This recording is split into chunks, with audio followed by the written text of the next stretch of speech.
In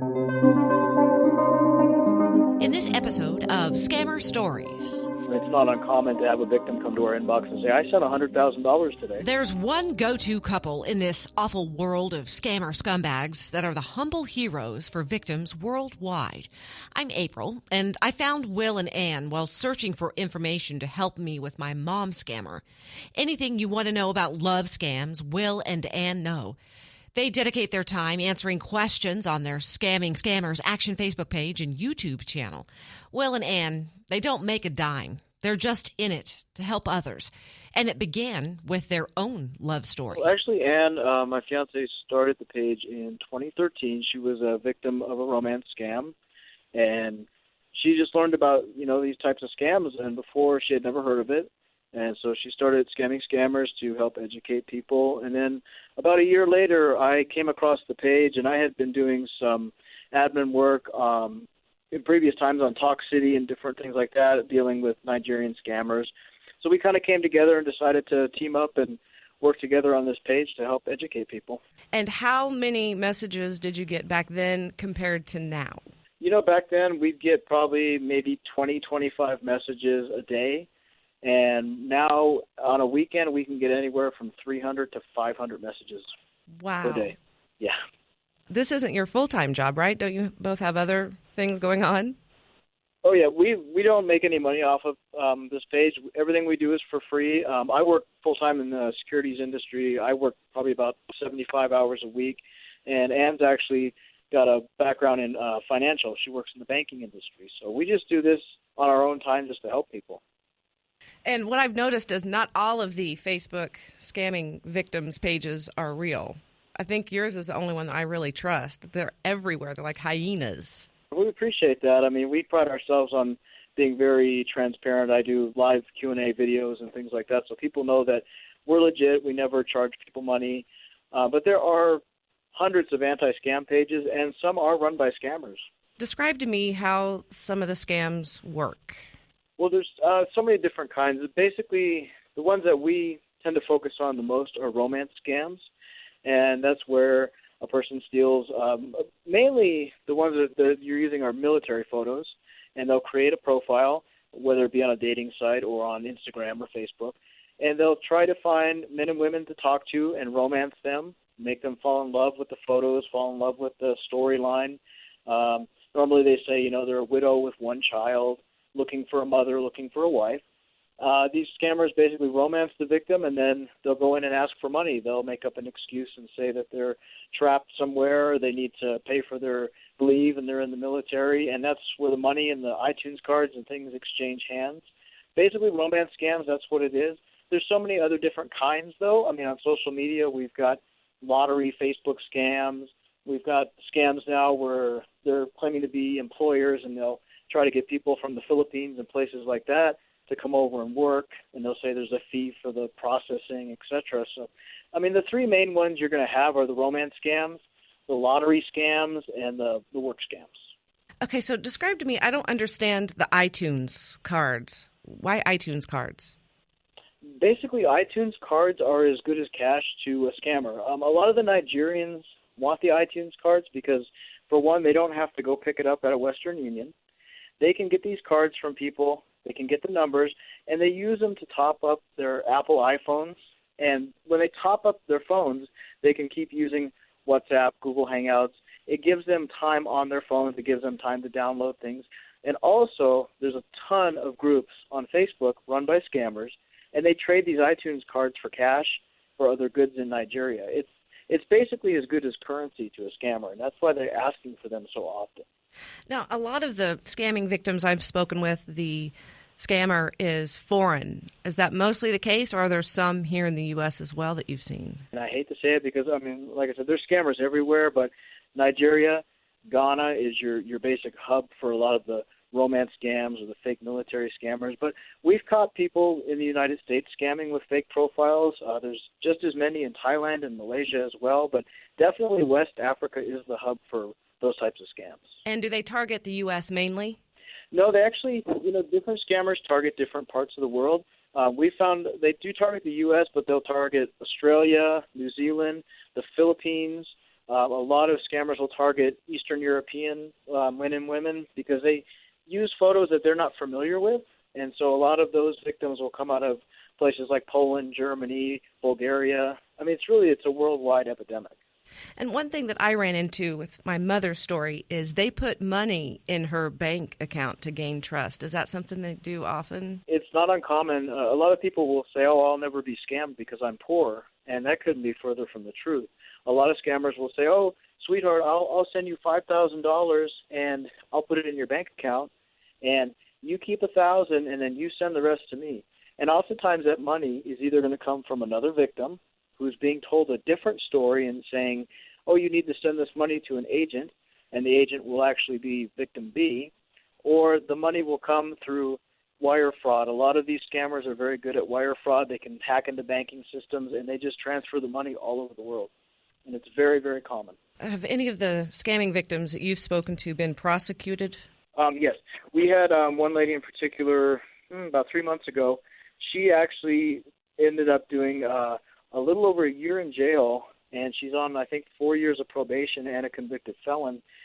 She met a military man online, and he said, oh, I'm going to send you some money, and can you collect the money? I'll put it in your bank account, and then you send it forward.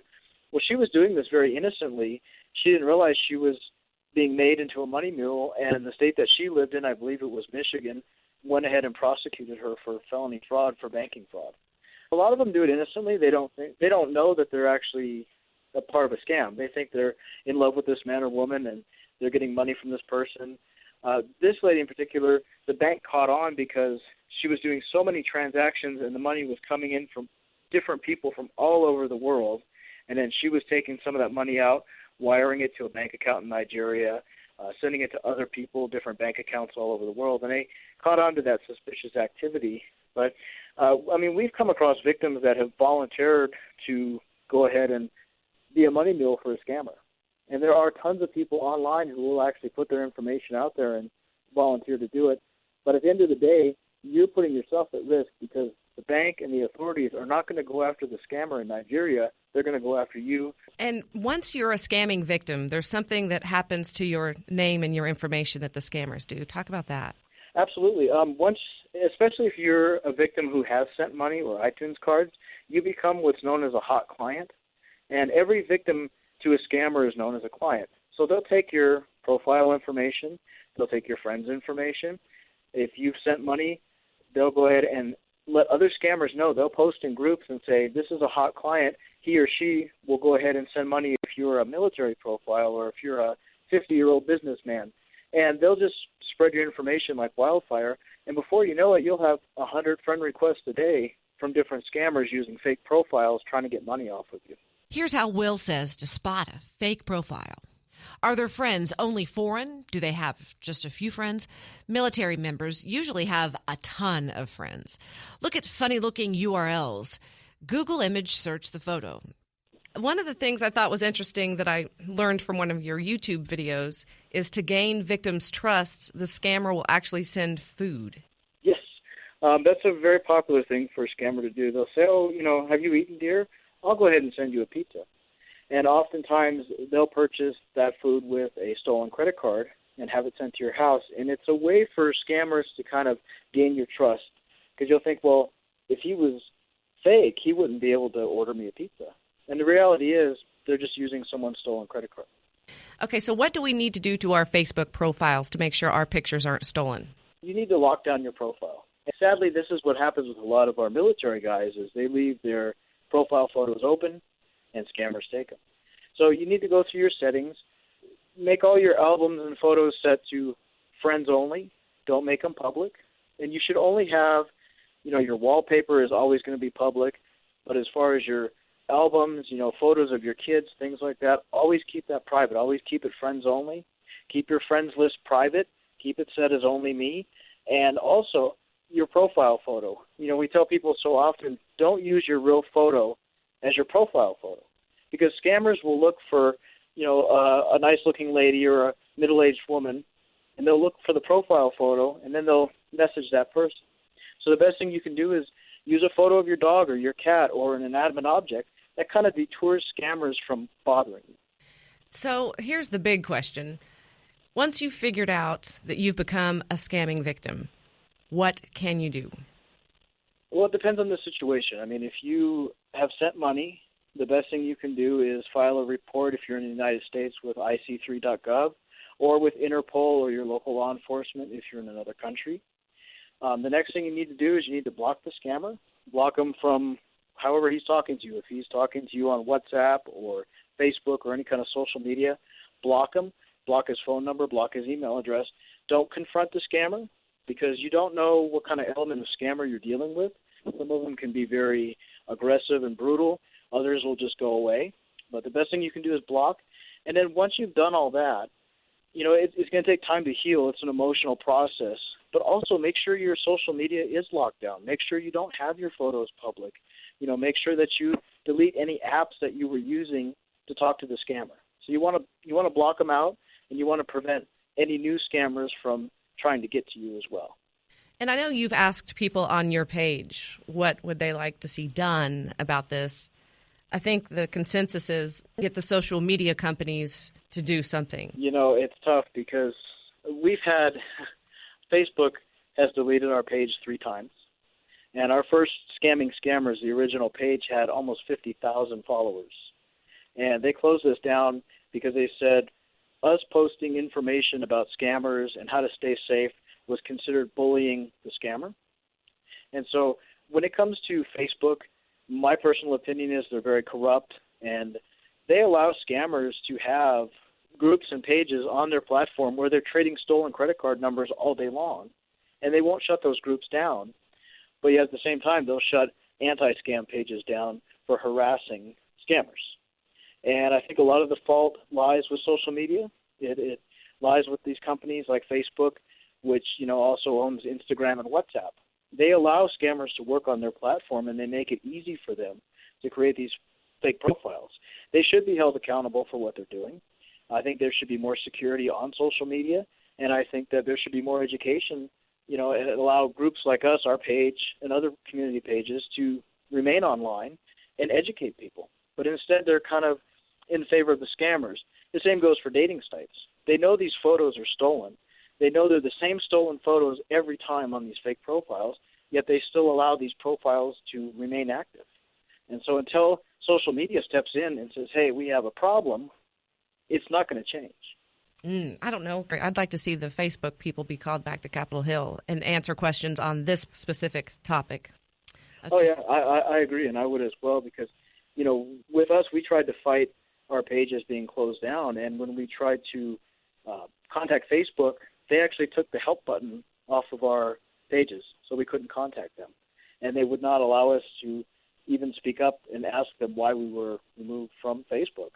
They need to be held accountable. They need to talk about romance scamming, and it's kind of a taboo subject. The government doesn't really step in and do anything about it, and it's kind of a subject that a lot of people don't talk about because they're ashamed of it. And if we bring it out into the light and we have petitions and we fight the government and tell them, look, we need to do something about these social media pages, something about these scammers, then hopefully it can kind of turn the tables and we won't have this epidemic, because it definitely is an epidemic, but the government and Facebook doesn't see it that way. And how have you been treated then on your YouTube channel? Has that been different? YouTube's been fine. They've left us alone.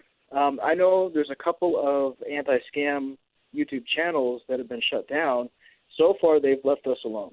But we know that doing what we do, we could be removed at any time.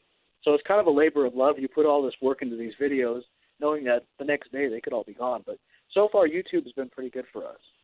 Now, one thing that I asked you on one of your Facebook Live videos that was so interesting to me is when I confronted my mother about her dating a scammer, she said, well, we Skype. And I asked you, how is that possible? And describe to me how that works. It's very simple. What they do is they steal videos. I mean, the scammers will steal photos, but they'll also steal videos of the same man. And they'll play that video, like a recording, to victims. And oftentimes, victims will say, oh, well, I saw him on Skype, but we could only talk for a few seconds, and his microphone wasn't working. And so what they're doing is they're just playing a movie to you. So you're watching it thinking you're watching this man on webcam, but in reality, you're just watching a video just like you'd watch a YouTube video. So we always tell victims, if you Skype with somebody, tell them to write your name on paper while you watch and then hold it up to the camera, because a real person will do that for you.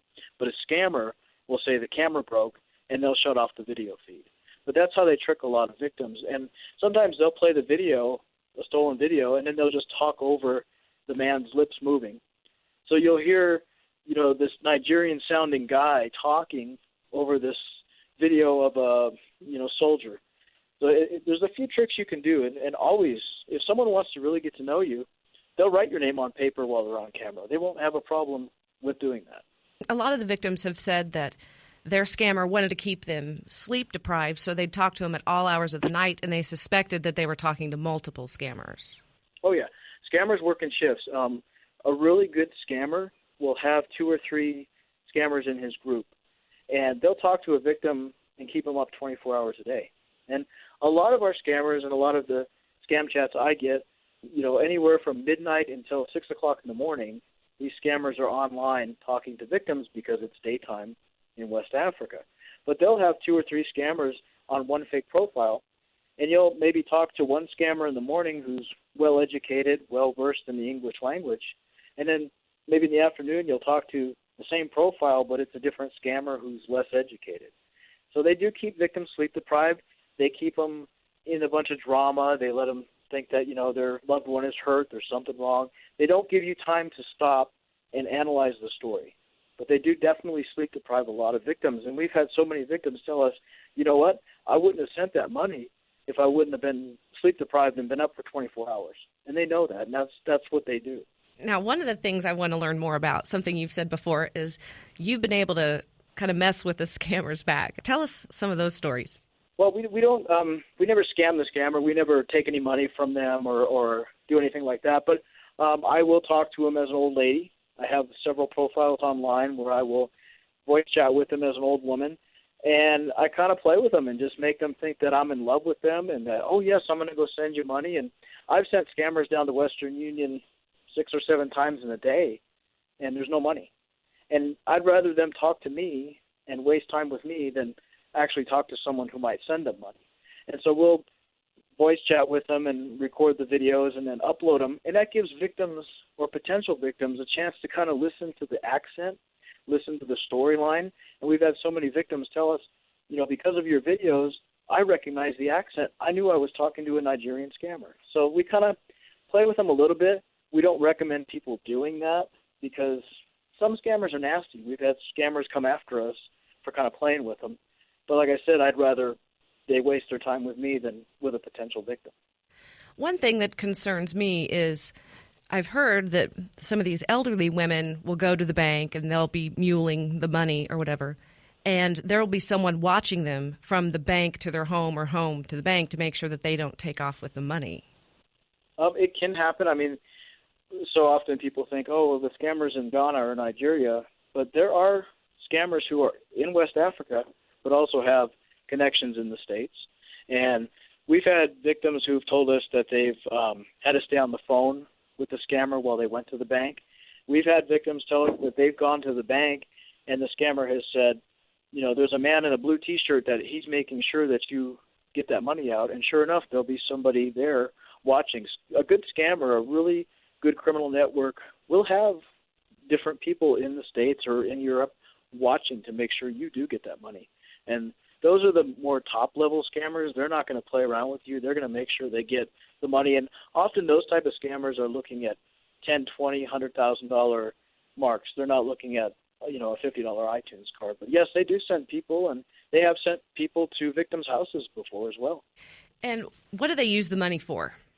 All sorts of things. I mean, you have to figure that, if a scammer in Lagos gets $2,000 from a victim, an 18-year-old kid who's a scammer, $2,000 to him is like $10,000 to us. So they'll buy shoes, they buy cars.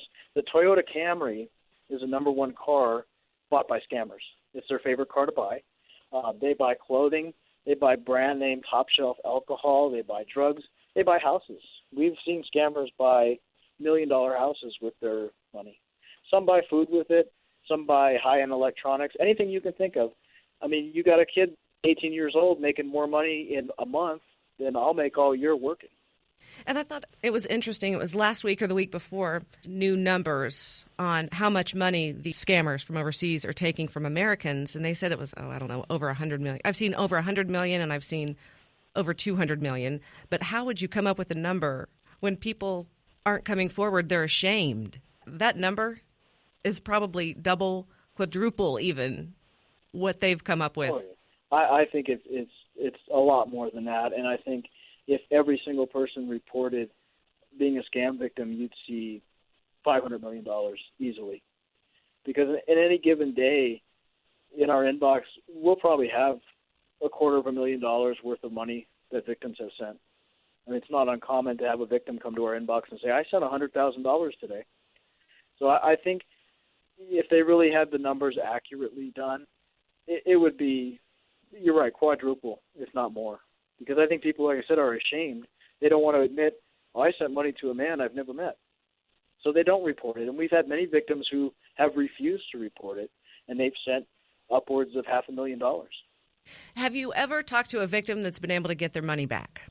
I've had a few victims that have done bank transfers, and they came to us right away, and they said, look, I think I'm scammed, and we've told them, talk to your bank right away. If that money hasn't gone through, you can try and stop it. We've had victims that have sent Western Unions. We had a lady a couple weeks ago sent over $2,000 via Western Union, and the scammer hadn't picked up the money yet. So she called Western Union, and she got the money back. But that's very rare. Usually once money is sent, those scammers are right there. They're picking that money up the second that it hits the bank or the second that it hits the Western Union. So a lot of victims, will come to us and say, oh, how can I get my money back? And we tell them, you can't. Once it's sent, it's pretty much gone forever. But, yeah, we've had a few that have been able to stop the transfers, and they were very lucky. And what about putting them in jail? How often do you hear about that? It's very rare. The EFCC in Nigeria will post, you'll see a story once in a while that'll say, 12 Yahoo boys arrested. They're going after the big fish. They're going after the scammers that, have stolen $1 million in wire bank fraud money. But as far as, the 20-year-old kid who took $5,000 from grandma, they're not going to go after him. And a lot of times we've even caught Nigerian and Ghanaian police officers scamming. They do it, they know they can make the money, and it's rare that they get caught. There's even been Ghanaian politicians who have said, we're not going to arrest these guys because these are the youth. They're making money. We'd rather have them make money online. Many scammers believe we're rich in the U.S. and we owe it to them. They feel entitled to our money. What does it look like then? Are there a bunch of people sitting around in an office in front of computers, or I'm just trying to get a picture of it? It depends. A lot of these scammers, like in Nigeria, they'll go into an internet cafe, and the internet, same in Ghana. Ghana's got one of the best internets in West Africa. They'll often go into these little seedy, dirty cafes, and there'll be 30 or 40 of them sitting around on computers, and they're all talking as, their fake profiles. Some scammers work in groups, so you'll have 5 or 6 of them in a hotel room or a dirty one-bedroom little shack, and they've all got Wi-Fi. I'd probably say 90% of the scammers that we've caught and posted are between the ages of maybe 15 and 25. I mean, we've even caught scammers that are 8, 9, 10 years old scamming. It's very rare to find a scammer that's over 30 years old. It's a thing that the youth do, and they make good money doing it. And then they just, make enough money to eventually retire at an early age? Well, yeah, they can. I mean, we've seen scammers that are 18, 19, 20 years old who have $1 million in the bank and are driving a brand new Ferrari. So what do you see happening? I don't see it getting any better. I see scammers are going to keep doing it. And as technology gets better, the scammers are going to get better. They're doing better Photoshops. They're doing, better video editing. Everyone's doing online banking now and Bitcoins. And, we use our phones for everything. So we pay for our bills with our phones. And the scammers know this. And so I think as technology advances, the scammers are going to advance. This started in the early 90s with just the email scam. Like, I'm a Nigerian prince. I have money. Would you like to help me get my money? To now we have scammers using virtual reality video chats and things like that to scam victims out of money. I think it's just going to get worse unless people get educated. Look for Scamming Scammers Action on YouTube and Facebook. If you really want to learn how to avoid love scams and protect your loved ones, this is where you need to start. I've got some incredible interviews lined up for the next episode, including a mother whose son was killed on his way to meet a scammer. This was 3 years ago, and she's still searching for justice. So until next time, my Scammer Warriors.